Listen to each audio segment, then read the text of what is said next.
E disseram que 2026 seria uma temporada perdida para o Botafogo, mas os últimos acontecimentos frustraram os secadores e os criadores de caos. E nesse vídeo aqui eu vou fazer uma análise e dar a minha sincera opinião sobre as últimas 3 situações importantes que aconteceram. Eu vou começar pela polêmica que tentaram fazer em cima de uma declaração do treinador Martin Anselmi depois da derrota do Botafogo na pré-Libertadores. E no final desse vídeo eu vou falar sobre a frustração do Vasco com a saída do Felipe Coutinho e vou traçar um paralelo com a vinda do Edenilson para o Botafogo.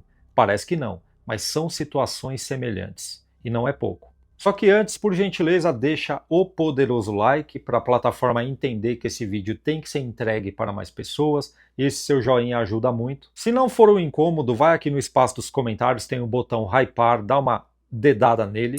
Olha lá ele. E aproveita que você já está por aqui e se inscreva no canal para dar uma força para esse amigo que vos fala, chamado Renato, da mídia esportiva independente. Eu não sei se você reparou, mas a derrota do Botafogo para o Nacional Potosí na pré-Libertadores está repercutindo muito mais do que a derrota do Flamengo para o Lanús no primeiro jogo da final da Recopa. E é bem curioso que a derrota do Botafogo foi um dia antes.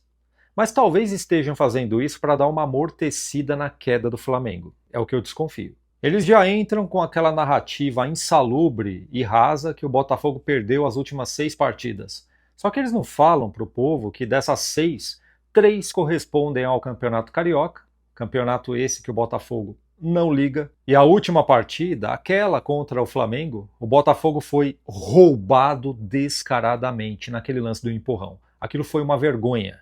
2 dessas 6 partidas correspondem ao Campeonato Brasileiro, e nesses jogos o Botafogo foi o visitante. Como também foi visitante na partida da pré-Libertadores contra o Nacional Potosí, lá em cima, perto de Deus. E parece que resolveram pegar no pé do Martin Anselmi depois que ele falou isso aqui.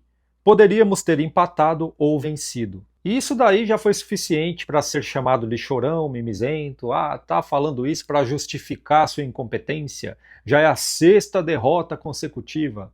Meu amigo, como falar a verdade nos dias de hoje tornou-se uma tarefa árdua, né? Só para esse povo saber, o Martin Anselmi não passa frio, porque ele está coberto de razão. O Botafogo jogou melhor que os caras, sim, com e sem a bola. E teve 2 chances claras de gol com o Matheus Martins, que ele saiu na cara do goleiro e chutou para fora, e o menino Montoro, né, que estava meio descolocado e de repente apareceu debaixo das traves praticamente, e a bola bateu na trave. Olha, aquela doeu, hein? Se fosse aqui embaixo, a nível do mar, esses caras não perdiam esses gols. Mas tá jogando lá a mais de 4.000 metros de altura, falta ar, falta tudo lá. Tá jogando, como eu falei, perto de Deus. Se o cara for pular para cabecear e tiver um impulso bom, é capaz dele bater a cabeça em um satélite. A bola corre muito, você chuta, ela vai que nem uma bexiga para longe. É um inferno jogar num lugar desse. Eu vejo tanta gente se mobilizando contra os gramados sintéticos, mas da altitude ninguém fala. O pessoal faz vista grossa. Tem jogador que não topa pisar em gramado de plástico, mas joga na altitude tranquilamente. Vai entender, né? Eu já tenho a seguinte opinião. Não deveria ter jogos numa altitude como essa. Porque, meu amigo, só beneficia o time da casa. O visitante passa mal. Isso é quase um antijogo. E resumindo, não faltou atitude para o Botafogo na altitude. O que faltou foi sorte. Mas aqui no Newton, se o Botafogo jogar metade do que jogou contra o Cruzeiro, naquele jogo dos 4-0, vai ser de 7 para cima. Pode salvar esse trecho do vídeo. Aí é bom que já abaixe um pouco da crista dos criadores de caos. Vai ser sensacional isso daí. E as outras 2 situações que nas últimas semanas os criadores de caos esculacharam o Botafogo foi referente aos empréstimos que o Textor fez e à demissão em massa. Esse povo se esbaldou nesses assuntos aí. Só que, vem cá, vamos conversar. O Botafogo tinha uma dívida que foi parar na FIFA e acabou sendo punido com o transfer ban. Virou o ano sem poder registrar nenhum jogador, e aí foram passando os dias, semanas, passou um mês e nada acontecia, até que o Textor pegou um empréstimo, ele conseguiu, pagou a dívida e o transfer ban sumiu. E como o transfer ban desapareceu, os criadores do caos não podiam ficar sem assunto e focaram nos juros do empréstimo que o Textor fez. Meu senhor, se o Textor não pagar daqui a 3, 4 meses o valor dobra. Mas eu gostaria de fazer uma pergunta para esse pessoal aí. Qual é a solução? porque o Botafogo estava sem poder registrar jogador, precisava reforçar o plantel, estava preso no Transferban. Qual é a solução? Vaquinha? Vender o Montoro? Fazer uma rifa? Fazer um bingo, tipo aqueles de festa de família? Eu gostaria de saber, porque o problema já está aí, a gente sabe que ele existe, mas a gente quer saber da solução. O Textor não pediu esse valor emprestado porque ele adora pagar juros. Ele pediu porque era a única solução. Assim como a tal da demissão em massa. Você acha que ele queria passar o facão na empresa? É claro que não. Mas teve que fazer para dar aquela controlada no caixa. E ele não foi o pioneiro nessa modalidade, não. O Flamengo fez isso nesses tempos aí e não teve essa repercussão toda. Não polemizaram. Mas diferente de como estava no começo do ano, parece que o tempo clareou, né? O Transferban caiu e o Botafogo já está se reforçando. Tá de olho no Christian Medina, aquele jogador do Estudiantes, e pelo que eu estou vendo nas matérias aí, só falta o cara assinar. E tem o Edenilson, que já chegou, vestiu a camisa, já foi apresentado e já está tomando uma chuva de críticas aí dos criadores do caos, que não pode perder a oportunidade. E eu discordo de tudo que estão falando por aí, tá? O Edenilson não é esse bagre velho pré-aposentado que esqueceu de jogar bola. Muito pelo contrário, ele ainda joga bem. E como todos nós, meros mortais, o Edenilson tem um defeito, só que ninguém acertou o defeito dele. Eu tirei uns prints reveladores aqui e vou compartilhar com você. Xodó dos técnicos e alvo da torcida. Edenilson repete roteiro do Inter em passagem no Grêmio.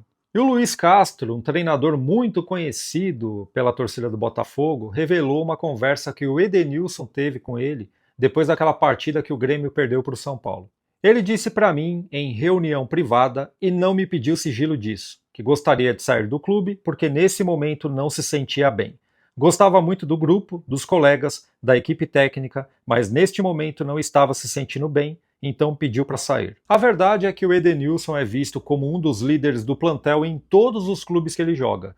E quando o time está mal, dá aquela tropeçada, entra naquela fase ruim, o raio cai na cabeça dele também. E esses clubes que ele joga, convenhamos, né? Internacional, Grêmio, tem a camisa pesada. E agora ele está vindo para o clube mais tradicional, está vindo para o Botafogo, a camisa pesa 1 tonelada. Eu só espero que a diretoria do Botafogo tenha amarrado bem o contrato do Edenilson, né? Para que se caso algum dia ele vier a tomar uma chuva de vaias, e todo jogador está à mercê disso daí. Não importa se é ídolo ou se não é, uma hora a torcida perde a paciência e vai a mesmo. O torcedor tem o direito de fazer isso. E quando a torcida fizer vaiar o Edenilson, ele não ter vontade de meter o pé na primeira oportunidade.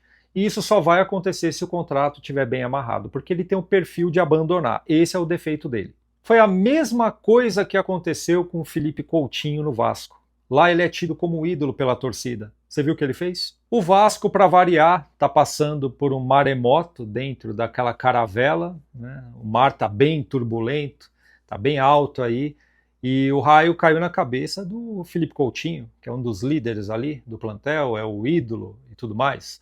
E ele não aguentou a porrada, chegou até a discutir com o Diniz, segundo dizem aí, e meteu o pé, pediu para sair. E são histórias bem semelhantes, né? A do Felipe Coutinho com a do Edenilson. Só que sobre o Felipe Coutinho não é mera coincidência, e eu vou te explicar o porquê. Olha só o que o treinador Tite falou sobre ele no ano de 2020. Coutinho precisa de carinho, de conversa, precisa ser mimado. Sua personalidade é um pouco frágil. Mas rapaz, deixa de ser besta. Era só o que faltava, né? O sujeito ganhando 1.700.000 reais de salário no Vasco, mais bônus por metas. E você tem que pegar o cara e fazer carinho nele, mimar, falar como se você estivesse conversando com uma criança. Cara, me desculpa, mas eu não tenho paciência com isso. Sujeito homem, barbado, com baita de um salário, 1.700.000 reais por mês. Tem cidadão que nunca vai ver a cor desse dinheiro na vida, trabalhando 12 horas por dia. Enfim, as histórias são bem parecidas realmente, mas eu espero que o John Textor não precisa mimar o Edenilson como o Coutinho tinha que ser mimado no Vasco. E o Vasco não mimou e ele saiu. E pode abrir o seu coração aqui no espaço dos comentários, que eu gostaria de saber o que você pensa sobre isso. Vou ficando por aqui, um forte abraço e até a próxima.